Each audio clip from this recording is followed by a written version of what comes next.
Yo ho ho, this is MathBrain2. Welcome back to BlockTech. Today we're going to be working on a couple tasks, one of which is actually getting a ton of tools and armor set up. So we're going to start off with this one, then we're going to move on to building an iron farm, and then we're going to move on to doing the tunnel board that we talked about last episode. So let's get right into it. It's going to be a great episode. Here we go. I would like to actually upgrade this armory here. This is kind of what we've got going. Just some armor stands, chests. It's not that great of a setup, but it does the job for now. So what I think we're actually going to do first is go design a better one that can store more and is just overall a bit bigger. We don't have much room to expand on the sides and down, but we'll see what we can do. Alright, let's go into creative mode. Okay, so here I am on the creative server. I've made a little extra expansion onto this so it goes deeper. It goes out to one side here. This is a little workstation. We can craft stuff, rename stuff, and here we'll be turning all the diamond stuff into netherite. There's a couple barrels around just to hold items that are kind of in the works. Over here there's also this wall of chests that's going to be for combining enchantments, so we can have like the item here and then all the enchantments that we're going to put on the item going across, and just to keep it a bit more organized and easier to work with. Here it's little coals going on a fire, more anvils, and the little entrance that we had is just going to be over here. I guess our input's like right here, so we could have a lever right here to open and close the door.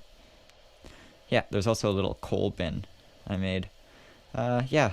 Oh, and yeah, at the bottom here, there's actually some storage for finished items. So up here, this is going to be items that aren't yet made into netherite. So all the diamond stuff here. Then all the netherite stuff will go down here. Yeah. Alright.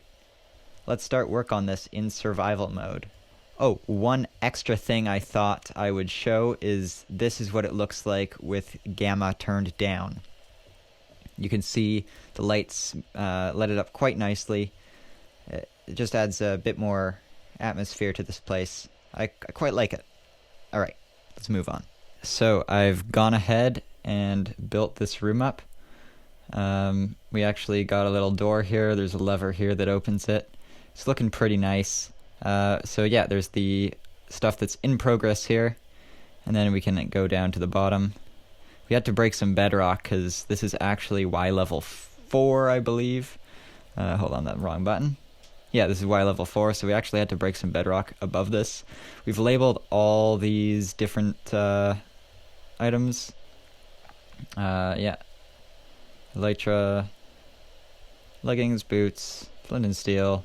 Yeah, all this good stuff are the final items, and the next part, which would be the hard part, is actually to make all the items. So I think we'll start with pickaxes. We actually got quite a few pickaxes, but there's actually two pickaxe chests to fill up. So we're gonna get fortune, and we're gonna get silk touch. Yeah. Alright, let's get going on some of this. Okay, so I've done a little bit of work here. I've made a couple pickaxes, so we actually, yeah, these are all silk touch diamond pickaxes here. And then we got a couple fortune ones. These are just ones we've already had. And I've been collecting regular diamond pickaxes when our villager actually restocks, just so we have them and are able to enchant them. I've also been working on swords. Got a bunch of those.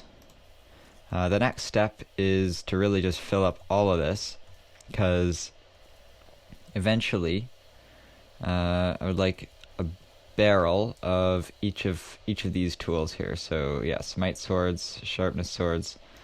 So just fill all this up.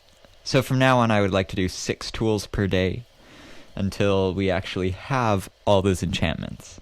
So we're going to move on from that and come over here. So last episode I showcased this iron farm design, and today we're actually going to build that. But first there are a couple blocks that actually need to be removed here. Probably about 3,000 end stone just need to be mined.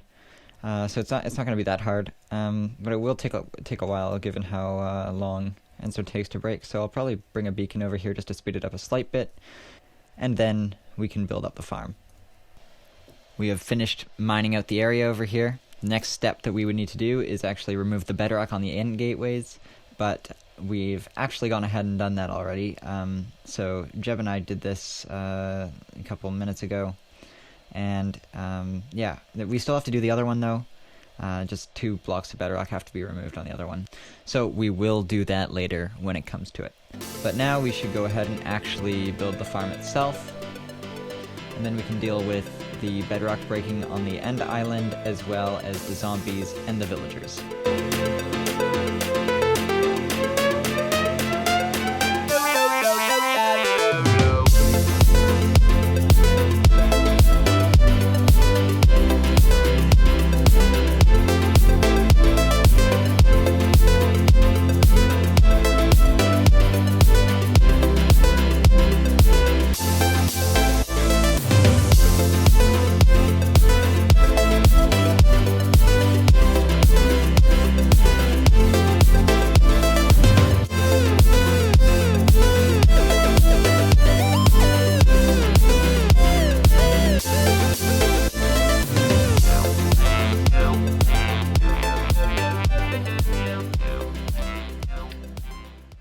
So the villager breeder has been built up. It's completely ready to go. This circuit is even in place, the end gateway one. So we are fully ready to start filling this up with villagers, and that is exactly what we've started to do. So we've got a bunch of villagers here. We brought 2 from the overworld and actually created a breeder in the end. So I can fly up and take a quick look. Yeah, so it's the easiest villager breeder that you can make. But we don't need a complex one because we actually only need 48 villagers in total for this machine. So we've got 2 villagers here, and they make their babies and send them down into this little holding area down here. And then we can come manually collect them with a boat and put them over here. Now, instead of putting the actual beds in this iron farm, just put slime blocks down and then going to put the beds on top, because beds are very, very explosive in the end, and we don't want something to go wrong, which something has gone wrong multiple times. We actually had to bring 6 villagers in total to the end, and 4 of them ended up getting blown up with beds. So we actually managed to do it properly on our 3rd attempt, and we actually managed to get them inside this villager breeder here. So we'll fill this up, get it running, and then we can move on to the next task. So it's worked out good. None of them have blown up yet. I'm going to get the rest of the guys in between this episode and the next one, so we'll have a ton of iron by then. Alright, let's move on to our last task. Alright, moving on from the iron farm, we're going to go over to this area. We were working here last episode, and we bored all this area out. This actually is only half of what we need to do in the end. So, we actually need to build another tunnel bore the same length and run it for the same distance. Now, for the last tunnel bore we did, I actually mined all this area out by hand.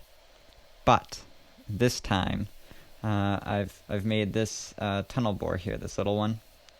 It's all ready to go except the safety piston, which I always keep out right here, just because I don't want it to trigger accidentally. Oh wait, no, it's here. Yeah, just right there. All right, this thing should be ready to go. I don't even have a world backup this time. This thing's so small. Oh, and I also did forget my activation note block. Just place this down back here.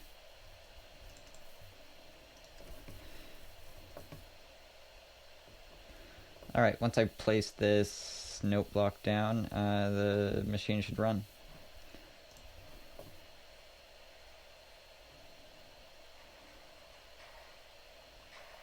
Yeah, that went perfectly. Okay, so just run this down the length of the machine. I am doing the the double TNT design. Just it will get a bit more, and we'll have to build a platform.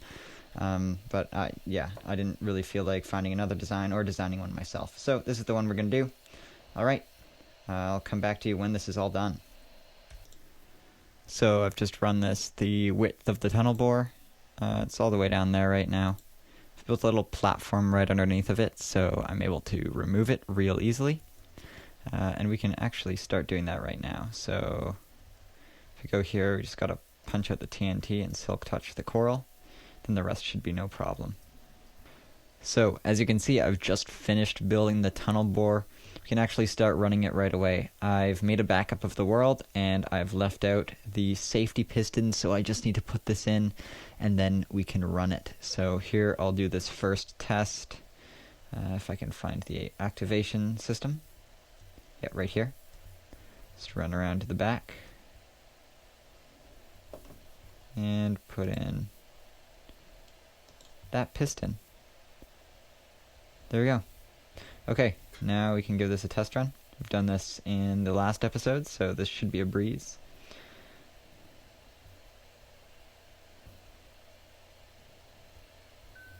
The tunnel bore has finished running. It actually broke over here at the end, so I split it right there and kept running this part down to the end.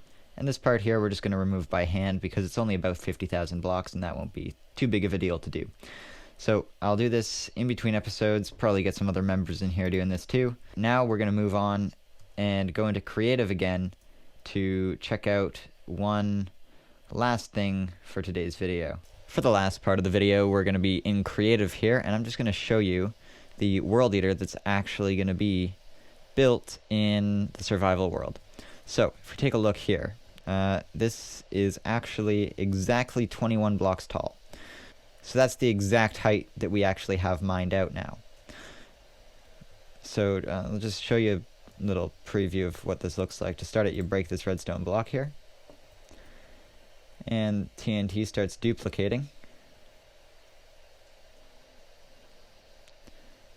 And it will head across like that. Then we have the sweepers down here at the bottom. They're going to follow the TNT and clear out all the lava so the TNT can actually break all the blocks. Now for some reason, if one of these sweepers actually gets stopped, say by an immovable block, let's see if I can actually, yeah, I can put one down there. This machine won't actually keep going. It will stop itself, and so it won't actually go back over and blow this thing up. So this is fully AFKable, which is great.